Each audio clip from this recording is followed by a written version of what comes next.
বাজে সকাল 9টা আর আমি এখন ঘুম থেকে উঠলাম। সকালে ঘুম থেকে উঠে ট্রেনে জানালার পাশ থেকে বসে বসে প্রাকৃতিক সৌন্দর্যের মাঝ থেকে যখন ট্রেনটা বেরাচ্ছে অপূর্ব সুন্দর লাগছে।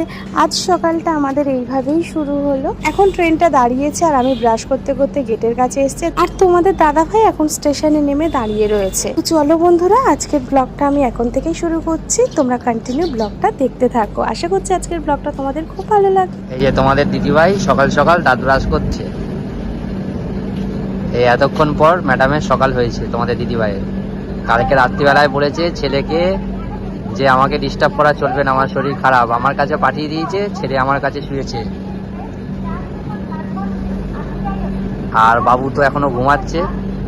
উঠলে পরেই অশান্তি শুরু হয়ে যাবে, ওই আমায় ডাকছে।